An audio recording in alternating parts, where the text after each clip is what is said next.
السلام علیکم ناظرین، کافی عرصے کے بعد آپ کے ساتھ ملاقات ہو رہی ہے۔ کچھ رمضان شریف تھا، کچھ ڈیوٹی کے کام تھے، کالج کے کام تھے۔ آج یوم فلسطین منایا جا رہا ہے اور I wish to share with you some points about Palestine. آج 15 مئی 2021 اس دن کشمیری اپنا کیٹاسٹروف ڈے منا رہے ہیں، یعنی یہ اس دن 15 مئی 1947 کو اسرائیل نے اپنے ناجائز قیام کے اعلان کیا تھا اور فلسطینیوں کو اپنا غلام بنایا تھا۔ کل 14 مئی کو بھی گورنمنٹ آف پاکستان نے پیلسٹائن ڈے منانے کا اعلان کیا تھا کہ اس ڈے کو منایا جائے۔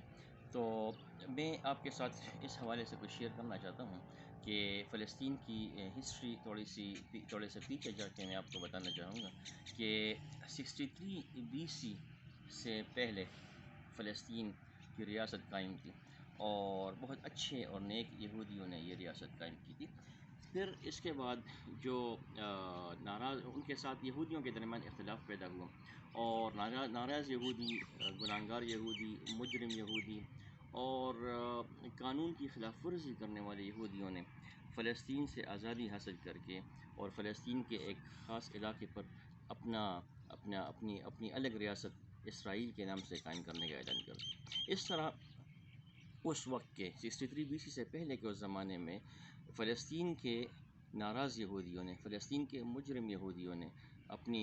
فلسطین کے ایک خاص حصے پر اسرائیل کے نام سے اپنی الگ ریاست، ناجائز ریاست کے قیام کا اعلان کر دیا۔ 63 BC میں پھر رومنز نے یہاں پہ اٹیک کر دیا اور دونوں ممالک یعنی فلسطین اور اسرائیل دونوں کے یہودیوں کو یہاں سے ملک بدر کر دیا اور یہاں پہ قبضہ کر دیا۔ یوں بیت المقدس یا فلسطین کا علاقہ، اسرائیل کا علاقہ عیسائیوں کے پاس آ گیا۔ اس کے بعد یہ حضرت عمر رضی اللہ عنہ کے زمانے تک عیسائیوں کے پاس رہا۔ حضرت عمر رضی اللہ عنہ کے زمانے میں مسلمانوں نے بیت المقدس کو فتح کیا اور عیسائیوں سے علاقہ لے لیا۔ پھر 500-600 سال تک یہ مسلمانوں کے پاس رہا۔ پھر مسلمانوں کی کمزوری کی وجہ سے عیسائیوں نے واپس لے لیا اور 1000 AD کے قریب لگ بھگ اس میں راؤنڈ اباؤٹ اس ٹائم میں سلطان صلاح الدین ایوبی نے صلیبی جنگوں میں، کروسیڈز میں یہ علاقہ واپس لے لیا عیسائیوں سے اور پھر مسلمانوں کے پاس آ گیا۔ پھر یہ بیت المقدس کا علاقہ، یہ فلسطین کا علاقہ مسلمانوں کے پاس رہا، یہاں تک کہ 1000 سال بعد 1917 میں 2 نومبر 1917 کو برطانیہ کے فارن منسٹر جیمز بلفور نے اعلان کیا کہ فلسطین میں یہودیوں کو دوبارہ آباد کیا جائے گا اور اس کو ہم ہسٹری میں بلفور ڈکلیریشن بھی کہتے ہیں۔ تو اپنی بات کو پہ عمل کروانے کے لیے برطانیہ نے تمام دنیا سے یہودیوں کو اکٹھا کرنا شروع کیا اور فلسطین میں آباد کرنا شروع کیا۔ اور 1947 کو وہ دن آیا جب برطانیہ کی نگرانی میں، برطانیہ کے سپورٹ پر ایک بار پھر فلسطین کے اندر اسرائیل کی ریاست قائم ہوئی، اسرائیل کی ناجائز ریاست قائم ہوئی۔ یعنی 63 BC سے پہلے فلسطین میں ناراض یہودیوں نے، مجرم یہودیوں نے ایک اسرائیل کے نام سے ناجائز ریاست قائم کی تھی اور پھر وہ ہسٹری دہرائی گئی 1947 میں جب فلسطین کے علاقے میں، مسلمانوں کے علاقے پر قبضہ کر کے فلسطین کے ایک حصے پر اسرائیل کی ناجائز ریاست قائم کر دی گئی۔ اسی 1947 میں اس کے مقابلے میں ایک اور ملک وجود میں آتا ہے جس کا نام پاکستان ہے، اور پاکستان قائم ہوتے ہی قائد اعظم نے فرمایا کہ اسرائیل کا قیام ناجائز ہے، اسرائیل کا قیام غیر قانونی ہے اور پاکستان فلسطینیوں کی آزادی کے لیے کام کرے گا۔ اسی سال 1947 میں مفتی اعظم فلسطین نے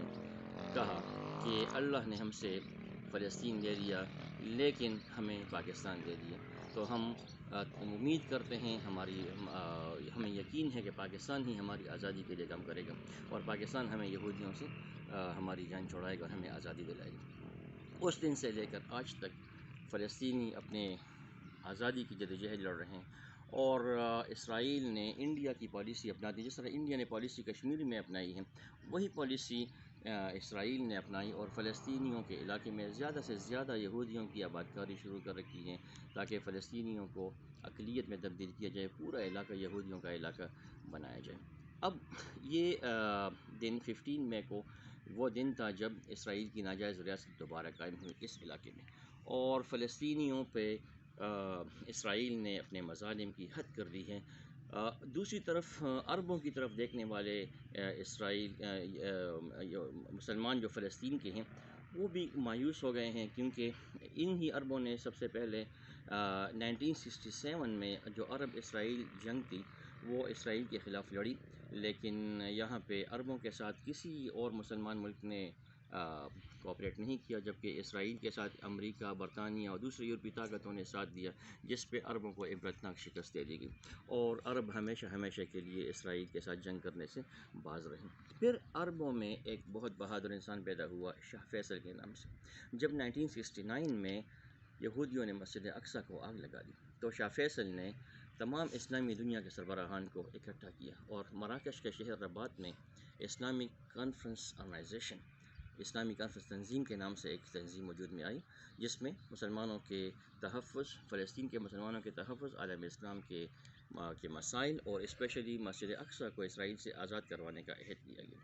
اس بہادر شاہ فیصل کو آخر میں مار دیا گیا، کیونکہ یہ جو عرب ہیں،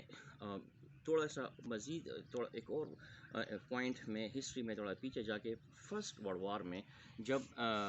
ترکی نے جرمنی کا ساتھ دیا اور یہ جنگ عظیم ترکی ہار گیا، تو اس ہار میں عربوں کا بھی بڑا ہاتھ تھا۔ انہی عرب علاقوں سے غدار اٹھے اور اپنے ہی خلافت عثمانیہ کے خلاف لڑے، اور انہوں نے انگریزوں کا ساتھ دیا۔ جب یہ جنگ انگریز جیت گئے اور ترکی ہار گیا، جرمنی ہار گیا، تو انگریزوں نے اپنے ان وفادار عربوں کو اور ہمارے غدار عربوں کو، کسی کو عراق کا بادشاہ بنایا، کسی کو اردن کا بادشاہ بنایا، کسی کو حجاز مقدس کا بادشاہ بنایا۔ حجاز مقدس کا بادشاہ بننے والے سلطان عبدالعزیز نے اس کو سعودی عرب کا نام دیا، سعودۃ العربیہ کا نام دیا، جسے آج ہم سعودی عرب کہتے ہیں۔ تو یہ ان غداروں کی اولاد ہیں، یہی تو وجہ ہے کہ انہوں نے اب اسرائیل کو تسلیم کر دیا ہے۔ ان کو مسلمانوں کے ساتھ، ان کو اسلام کے ساتھ کوئی دلچسپی نہیں ہے، اور جس طرح چنگیز خان کی اولاد میں پھر ایک تیمور لنگ پیدا ہوا، اس نے اسلام کی بول بالے کے لیے پھر کام کیا، انہی عربوں، انہی غداروں کی اولاد میں پھر ایک بہادر انسان پیدا ہوا جس کا نام شاہ فیصل تھا، لیکن پھر اسے مار دیا گیا۔ شاہ فیصل اور اس طرح اور عالم اسلام میں جتنی بہادر لوگ گزرے جن کو مار دیا گیا، ان پہ انشاءاللہ میرا ایک اگلا لیکچر عنقریب آئے گا۔ تو اب جب کہ فلسطین کے لوگ عربوں سے مایوس ہو گئے ہیں تو وہ پاکستان کی طرف آ گئے ہیں، پاکستان کی طرف مڑ گئے ہیں، اور ان دنوں آپ دیکھ رہے ہیں کہ فلسطینی اپنے جلوسوں میں پاکستان آرمی کو پکار رہے ہیں کہ او پاکستان آرمی ہماری مدد کرے، او پاکستان آرمی ہمارے لیے آئے، او پاکستان آرمی ہماری آواز سنیں، او پاکستان آرمی آپ کہاں ہیں، ہم پہ ظلم ہو رہا ہے، اس کا اسرائیلیوں سے پوچھ لیں۔ تو اس وقت جو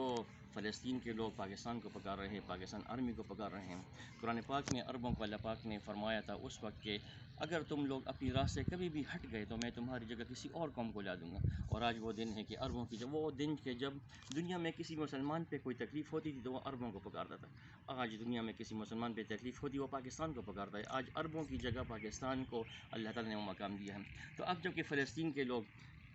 پاکستان کو پکار رہے ہیں، پاکستانی افواج کو پکار رہے ہیں، تو ہمارا یہ فرض ہے، پاکستانیوں کے فرض ہے کہ ہم ہر قسم کی مالی اور جانی تعاون کریں، کوآپریشن کریں، اور مالی اور جانی جہاد کریں اسرائیل کے خلاف، اور پاکستان کی حکومت بھی